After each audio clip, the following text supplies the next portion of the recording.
I'm going to show you a recent statistic from Eurostat. This statistic covers the price of electricity in Europe. Basically, they made direct comparisons. They collected the price of electricity in each country in euros and compared it and made a graphic, a sort of ranking on every country by doing this direct comparison. And a more interesting metric, which is one that takes into account tax rates, average wages, and with that in mind they created a sort of index which they called the buying power of that country, which resulted in the following ranking. For the period that this statistic was made, which is the second semester of 2018, Portugal ranks first in this metric. This means that one of the poorest and more miserable countries in Europe in this period paid the highest price for electricity than any other country in Europe. The second country, the country in second place in this ranking, is Germany. One of the poorest and more miserable countries in Europe pays more for their electricity than the richest country in Europe. You've heard it right. That's the reality of Portugal.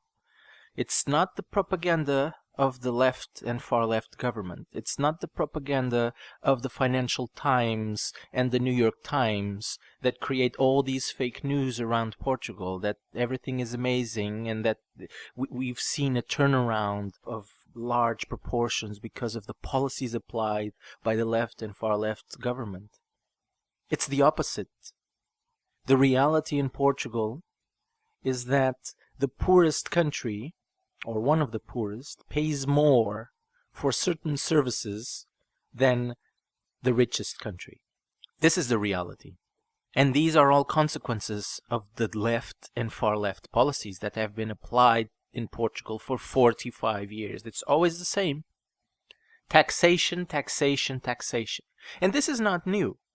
This is just the first time I had the opportunity to talk about these types of news ever since I started this channel.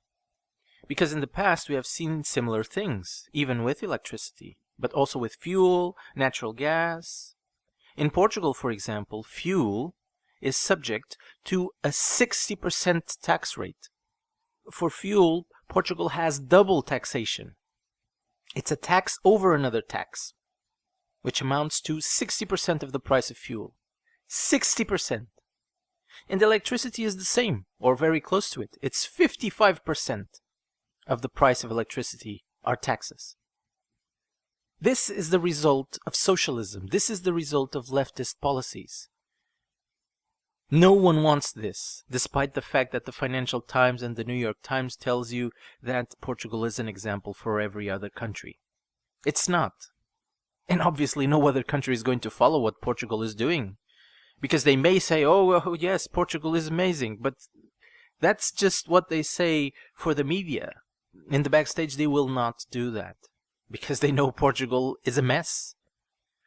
Portugal is doomed to be in this cycle, the cycle of bankruptcy, and then asking for a loan, increasing their debt beyond measure, and then trying to look like they're doing a good job for a while, then go back to spending more than they can, another bankruptcy, and so on and so forth. That's Portugal, all thanks to socialism, all thanks to leftist policies.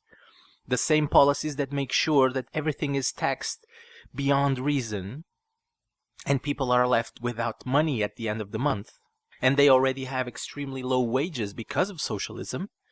But even with their low wages, the left and far left governments still want to tax you beyond reason. They still want to make sure that whatever little money you have left after you worked for a month and received your paycheck, they still want to tax you. They still want to make sure that part of the money, a large chunk of your money that you worked for so hard for a whole month, still goes to the state.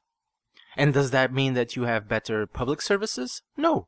We are getting worse and worse public services. The national health system, for example, is in shambles. The public transportation system is in ruin.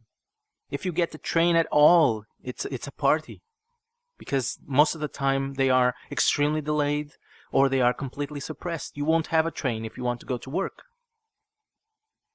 This is the reality in Portugal. It's not the Financial Times or the New York Times propaganda. It's not what certain tourists write in comment section, precisely in these newspapers like the Financial Times and the New York Times, and say that Portugal is amazing, and I don't understand how people may say that it's not working well. I went there on vacation and everything looks great. Yeah, of course, for a tourist it looks great.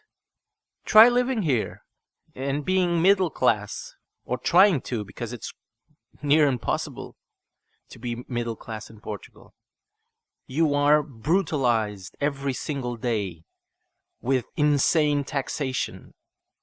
And if the left and far left are in government as they are now, then you will have new taxes pretty much every month, almost. They create new taxes every time they are in government. And for these elections, they are already, the ones in October, they are already talking about new taxes if they are government again. With this statistic, we once again get a dose of reality for Portugal. Or rather, those idiots that spread the lies about Portugal, like the Financial Times, the New York Times, and everyone that reads those newspapers and assumes they are accurate, all those idiots have a dose of reality of what is actually Portugal with a statistic like this. I know that they won't change their minds about it because they are idiots, of course. They just follow ideologies. They have no idea what they're talking about.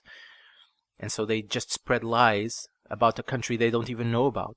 But that's what they should do, at least, is have a dose of reality of what actually is happening in Portugal. And this statistic is another proof. There's many other proof of the reality in Portugal. This is just one other. Anyway, I hope you like this, and I'll see you next time.